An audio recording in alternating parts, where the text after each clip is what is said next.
Les couloirs du lycée Val-Fleury bourdonnaient du chaos habituel d'un lundi matin. Les élèves se précipitaient vers leurs casiers. Les conversations résonnaient contre les murs et, au milieu de tout cela, Mathieu Dubois, 15 ans, essayait de passer inaperçu. Mesurant 1,67 mètres et de corpulence un peu trapue, il gardait ses yeux sombres fixés au sol, ses cheveux noirs tombant sur son front d'une manière qui l'aidait à se cacher du monde. C'était la 3e semaine de Mathieu au lycée Val-Fleury et il avait déjà établi une routine. Arriver tôt, longer les murs, ne parler que lorsque c'était nécessaire et partir le plus vite possible dès la sonnerie finale.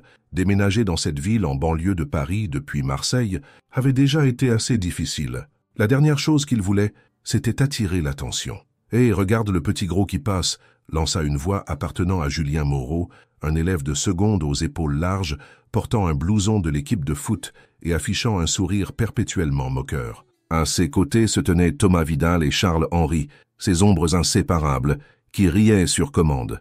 Les épaules de Mathieu se tendirent, mais il continua de marcher, les yeux rivés sur le carrelage du sol. « Je te parle, le nouveau », dit Julien en se plaçant directement sur le chemin de Mathieu. « T'es sourd ou quoi ?»« Non », murmura Mathieu, essayant d'esquiver Julien, qui imita immédiatement son mouvement, le bloquant à nouveau. « Pourquoi es-tu si pressé ? On veut juste te souhaiter la bienvenue comme il se doit à Val-Fleury. » Son sourire n'atteignait pas ses yeux. Thomas laissa échapper un petit rire. « Ouais, on est le comité d'accueil. J'essaie juste d'aller en cours, » dit Mathieu à voix basse. « Vous entendez ça? C'est un bon élève. » Julien tendit le bras et poussa l'épaule de Mathieu, assez fort pour le faire reculer d'un pas. « Tu sais ce qui arrive aux chouchous des profs par ici ?» Mathieu ne dit rien, son visage soigneusement inexpressif, malgré la colère qui brûlait en lui. Ne les affronte pas, ça ne ferait qu'empirer les choses. Il avait entendu la voix de son grand-père dans sa tête d'innombrables fois ces dernières semaines. « Je t'ai posé une question, petit gros. » Julien se rapprocha. La sonnerie d'avertissement retentit et Mathieu profita de la distraction momentanée pour se faufiler autour du trio et courir dans le couloir, le son de leur rire le poursuivant. Il se glissa dans sa classe d'histoire et prit sa place habituelle au fond, le cœur battant toujours la chamade. Encore 3 ans de ça, juste 3 ans de plus. Ce que personne à Val-Fleury ne savait, ce qu'on avait demandé à Mathieu de ne jamais révéler, c'est qu'à Marseille, il avait passé les 6 dernières années à s'entraîner intensivement au Kung Fu Wing Chun sous la tutelle de son grand-père, un maître renommé qui avait autrefois formé certains des combattants d'élite les plus respectés de France. Mathieu avait commencé comme un garçonnet joufflu de 9 ans victime de harcèlement scolaire, et ses parents l'avaient inscrit dans l'espoir qu'il gagne en confiance et perde du poids. Mais il avait montré un talent naturel qui avait surpris tout le monde, même son grand-père. Le Wing Chun, ce n'est pas pour frimer, lui avait répété son grand-père. Ce n'est pas pour intimider ou se venger, c'est pour la protection. Seulement quand c'est absolument nécessaire. Lorsque ses parents annoncèrent le déménagement à Paris pour le nouveau travail de sa mère, son grand-père lui avait donné une dernière instruction. Pas de bagarre, un nouvel endroit. Signifie un nouveau départ. Tes compétences ne sont pas faites pour les chamailleries de cours d'école. Et jusqu'à présent, Mathieu avait tenu cette promesse, supportant le harcèlement croissant de Julien et ses amis, les dents serrées et la respiration contrôlée. Les techniques qu'il pratiquait chaque matin dans sa chambre n'étaient pas pour les brutes, se rappelait-il. Elles servaient à honorer les enseignements de son grand-père, à maintenir sa connexion avec ce qu'il avait laissé derrière lui. Mais chaque jour qui passait à Val-Fleury mettait cette détermination à plus rude épreuve. À la 3e semaine de septembre, le harcèlement avait trouvé son propre rythme. Julien bousculait accidentellement Mathieu dans les couloirs. Pendant l'EPS, Mathieu devenait la cible principale des ballons lancés avec une force inutile. À la cafétéria, Thomas avait pris l'habitude d'essayer de lui faire un croche-pied alors qu'il portait son plateau, ce qui avait entraîné 2 renversements embarrassants qui avaient laissé les vêtements de Mathieu tachés et la cafétéria résonnant de rire. Aujourd'hui, Mathieu était assis seul à sa table habituelle, dans le coin le plus éloigné de la cafétéria, mangeant méthodiquement son sandwich tout en lisant un livre, sa défense standard contre la mère, d'élèves qui l'ignoraient ou se moquaient de lui. Encore seul, petit gros. La voix de Julien retentit quelques instants avant que le livre ne soit arraché des mains de Mathieu. Mathieu leva les yeux, gardant son visage neutre malgré son pouls accéléré. « Rends-le-moi, s'il te plaît. » Julien feuilleta les pages avec un intérêt exagéré. « C'est quoi ce truc d'intello? L'art de la guerre? Tu prépares un mauvais coup ?» Il rit, lançant le livre à Thomas qui l'attrapa et le lança aussitôt à Charles. « C'est pour le cours d'histoire, » mentit Mathieu en se levant. « J'en ai besoin. » Tu as besoin de te détendre, dit Charles, faisant balancer le livre au-dessus de sa tête alors que Mathieu s'approchait. Il mesurait au moins 10 centimètres de plus que Mathieu, son corps dégingandé rendant la différence de taille encore plus prononcée. Peut-être qu'on peut t'aider avec ça. Avant que Mathieu ne puisse réagir, Thomas s'était glissé derrière lui et lui avait saisi les bras, les maintenant en arrière. Julien s'avança, attrapa la brique de milkshake au chocolat ouverte de Mathieu et la tint au-dessus de sa tête. « Non, ne fais pas ça », commença Mathieu.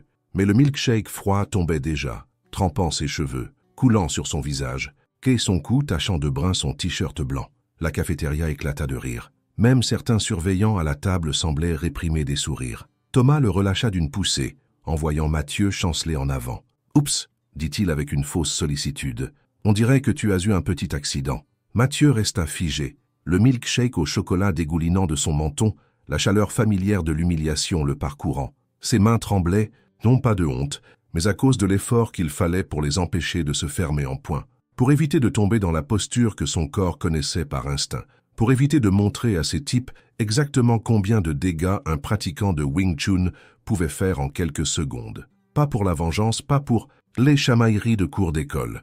Il attrapa son sac à dos taché et quitta la cafétéria avec toute la dignité qu'il put rassembler, les rires le suivant jusque dans le couloir. Aux toilettes, Mathieu regarda son reflet, cheveux trempés, de milkshake, t-shirt taché, yeux brûlants d'une fureur contenue. Il se nettoya du mieux qu'il put, puis passa le reste de la pause déjeuner dans une salle de classe vide à pratiquer les exercices de respiration que son grand-père lui avait enseignés. Inspire la force, expire la faiblesse, inspire la patience, expire la colère. À la sonnerie finale, Mathieu avait retrouvé son calme. Il attendit que la plupart des élèves soient partis avant de se diriger vers son casier, espérant éviter d'autres incidents. Le couloir était presque vide, alors qu'il rassemblait ses livres, prévoyant de prendre le chemin le plus long pour rentrer chez lui, afin de se donner le temps de se vider l'esprit. Le voilà, le gars au milkshake. Mathieu ferma brièvement les yeux avant de se retourner pour trouver Julien, Charles et Thomas s'approchant, maintenant accompagnés de 2 élèves de terminale que Mathieu reconnut comme faisant partie de l'équipe de lutte. « On s'en voulait pour ce midi », dit Julien, son ton indiquant clairement qu'il n'éprouvait aucun remords. « On s'est dit qu'on allait te nettoyer correctement. » Mathieu examina ses options. Le couloir était vide à part eux. La sortie la plus proche se trouvait au-delà du groupe. L'escalier derrière lui menait au premier étage, où il y aurait encore moins de monde à cette heure après les cours. « Je dois rentrer chez moi », dit Mathieu en agrippant la sangle de son sac à dos. « Ça ne prendra qu'une minute, dit Thomas, faisant craquer ses doigts avec une menace théâtrale. Mathieu recula d'un pas, puis d'un autre. Le groupe avança. Dans un éclair de décision, Mathieu fit demi-tour et monta les escaliers en courant. « Attrapez-le » cria Julien, ses pas résonnant derrière lui. La respiration de Mathieu restait contrôlée pendant sa course. Son endurance, un autre cadeau de ses années d'entraînement. Il poussa la porte menant au premier étage, cherchant un professeur, un concierge, n'importe qui pourrait dissuader ses poursuivants. Le couloir s'étendait, vide, devant lui. Il était presque arrivé au bout, quand la porte des toilettes des garçons s'ouvrit brusquement, et l'un des lutteurs sortit, souriant en voyant Mathieu, une embuscade. Ils avaient anticipé son itinéraire. Avant que Mathieu ne puisse changer de direction, des mains fortes le saisirent par derrière. Julien et Thomas l'avaient rattrapé. Le lutteur bloquait son chemin vers l'avant. Charles apparut quelques instants plus tard, respirant lourdement mais souriant. « Bien essayé, petit gros », dit Julien, sa prise se resserrant sur le bras de Mathieu. « Mais tu dois apprendre. Comment ça marche ici ?» Ils le traînèrent dans les toilettes, Mathieu refusant toujours d'utiliser son entraînement malgré la situation. Il aurait pu briser ses prises en quelques secondes. Un simple blocage de poignet, un balayage du pied et un coup de coude.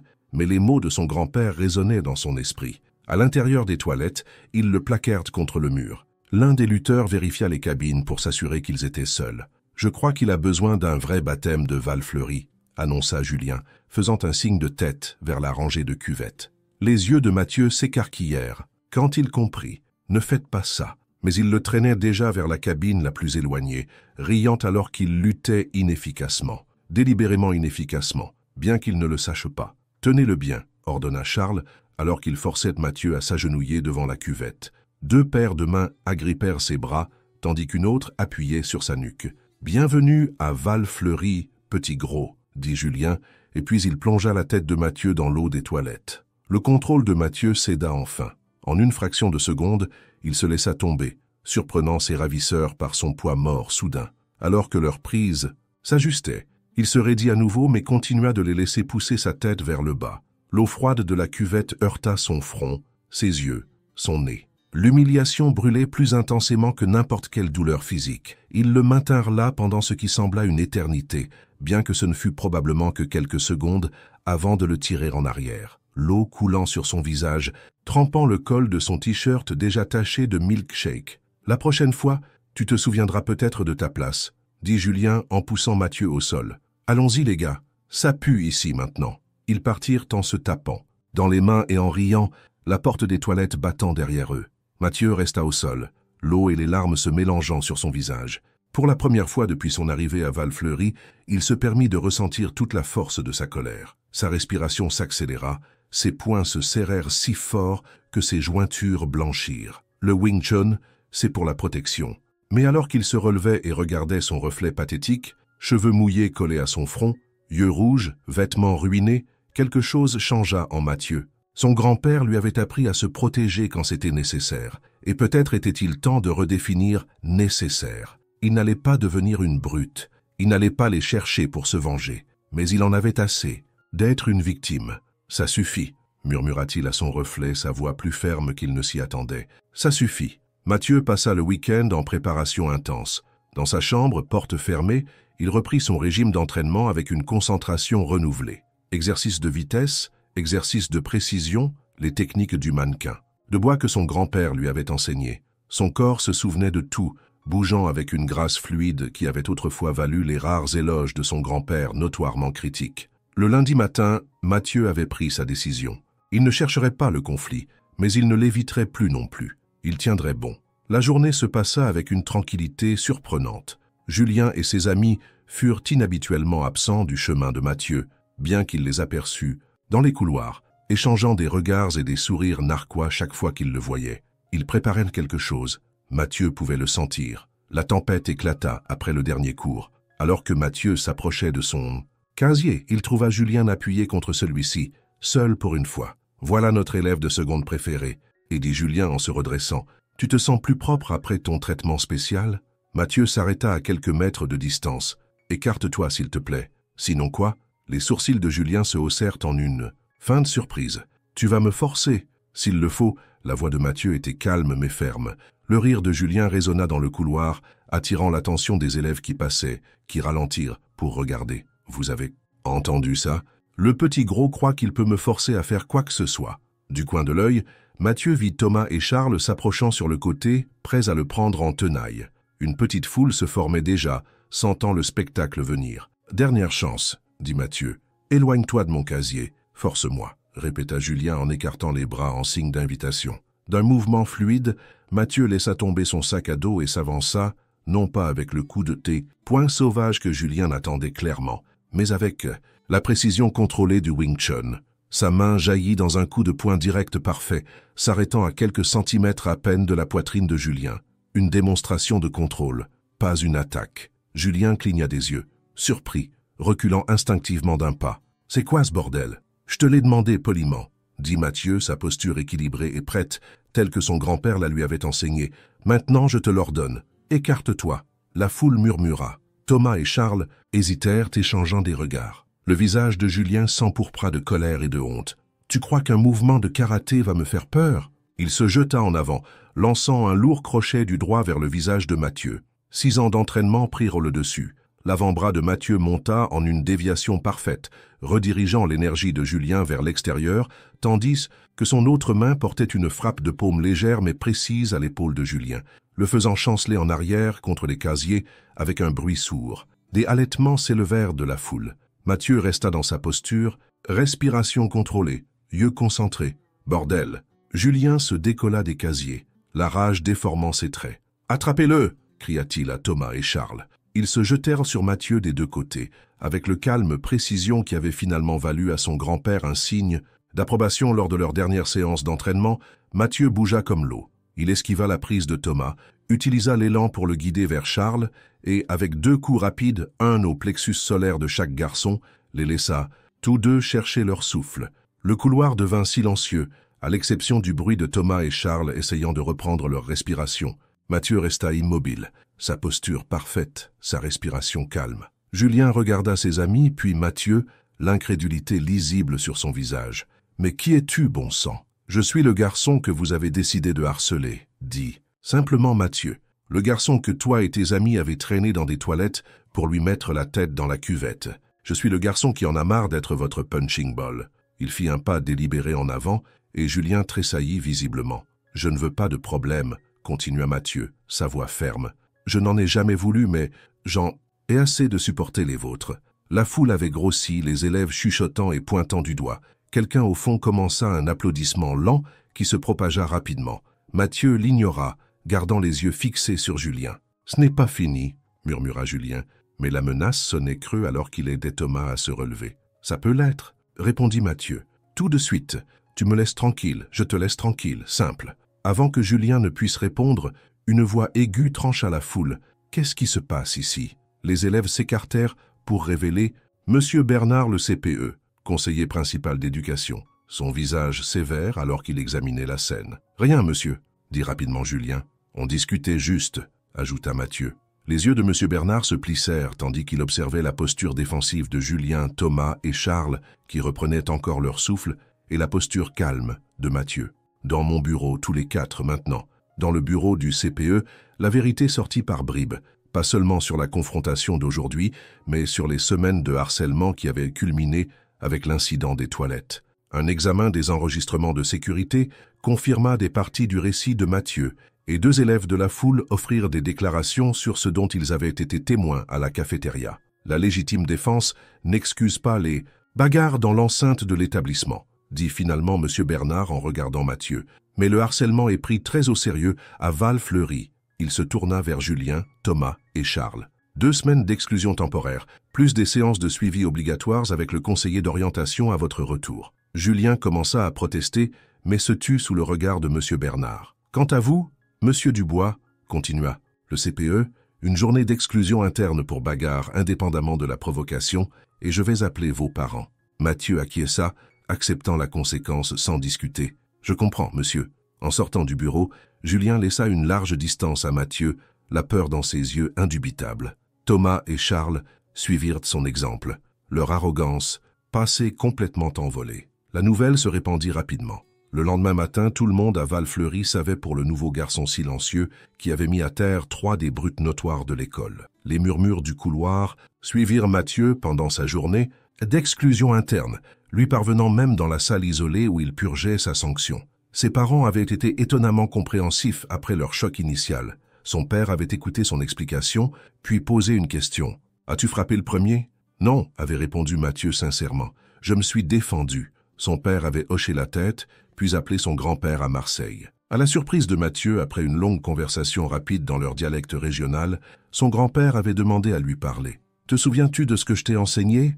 dit son grand-père, son français ferme mais pas en colère. « Le Wing Chun, c'est pour la protection. »« Je sais, grand-père, je n'ai pas commencé la bagarre, mais l'as-tu terminé avec une force minimale ?»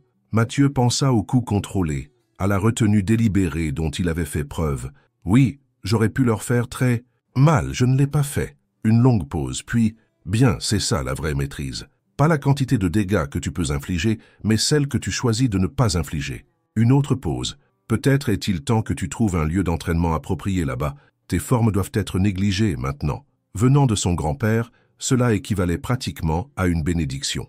La semaine suivante apporta des changements que Mathieu n'aurait pu anticiper. Des élèves qui ne lui avaient jamais parlé le saluaient maintenant dans les couloirs. Une fille nommée Marie, de sa classe de français, lui demanda de l'aide pour une dissertation pendant le déjeuner. Même certains professeurs semblaient le regarder différemment, avec un nouveau respect ou peut-être juste de la curiosité. Plus significativement, Julien et ses amis gardaient notoirement leur distance. Une fois leur exclusion terminée, ils revinrent plus calmes, laissant une large place à Mathieu dans les couloirs. Mathieu avait craint de se sentir coupable, que se défendre le transforme d'une manière ou d'une autre en ce qu'il détestait. Au lieu de cela, il se sentait plus léger.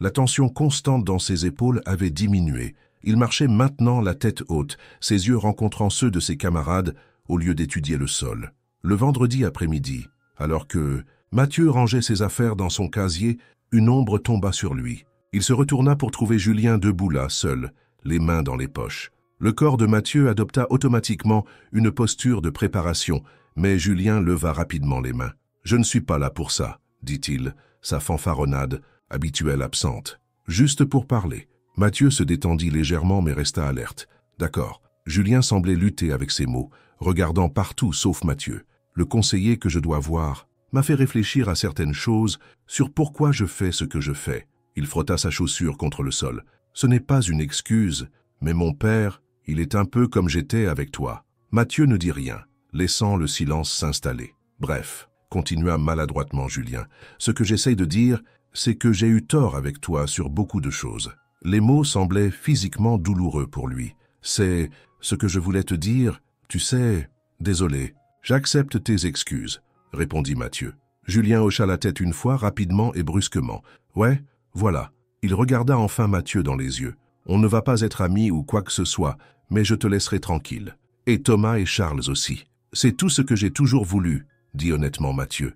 Julien hocha de nouveau la tête, puis se retourna pour partir. Il s'arrêta, après quelques pas. Ces trucs que tu as fait, la bagarre. Où as-tu appris ça? Mon grand-père. Ça s'appelle le Wing Chun. C'est impressionnant, admit Julien, puis il s'éloigna. Mathieu le regarda partir, un mélange complexe d'émotions s'installant dans sa poitrine. Pas de triomphe ou de satisfaction vengeresse, mais quelque chose de plus calme et de plus profond. Se défendre n'avait pas seulement changé la façon dont les autres le voyaient, cela avait changé la façon dont il se voyait lui-même. Plus tard, ce soir-là, dans sa chambre, Mathieu exécuta ses formes avec un nouveau sens du but. Chaque position, chaque transition, chaque coup et blocage portait le poids des enseignements de son grand-père. Le Wing Chun, ce n'est pas pour frimer, ce n'est pas pour intimider ou se venger, c'est pour la protection, seulement quand c'est absolument nécessaire. Maintenant, il comprenait ce que son grand-père avait vraiment voulu dire. Parfois, la protection signifiait la défense physique, mais parfois, cela signifiait protéger sa dignité, son respect de soi, son droit d'exister sans peur. Alors que Mathieu achevait le mouvement final, revenant à la posture neutre, il sentit une certitude s'installer en lui. Il ne serait plus jamais une victime, mais il ne deviendrait pas non plus une brute. Il porterait sa force en silence, l'utiliserait sagement et, peut-être, le moment venu, la partagerait avec d'autres qui auraient besoin d'apprendre la même leçon. Au lycée Val-Fleury, le nouveau garçon silencieux avait trouvé sa voie, et il s'est avéré que les gens étaient enfin prêts à écouter. Et vous, quelle est votre opinion sur cette histoire? Laissez un commentaire, nous aimerions avoir de vos nouvelles. Et dites-nous de quelle ville vous regardez cette vidéo. Et ce n'est pas fini. Une autre histoire puissante est en cours de lecture sur votre écran maintenant. Cliquez dessus. Je vous attends. Si vous avez aimé cette histoire, veuillez vous abonner à la chaîne. Votre abonnement est très important pour moi et m'aide beaucoup à continuer à apporter des histoires comme celle-ci. Alors, s'il vous plaît, abonnez-vous pour me soutenir et laissez un commentaire avec votre opinion sur cette histoire. Et ce n'est pas encore fini. Il y a une autre histoire percutante comme celle-ci qui passe sur votre écran maintenant. Cliquez dessus. Je vous attends.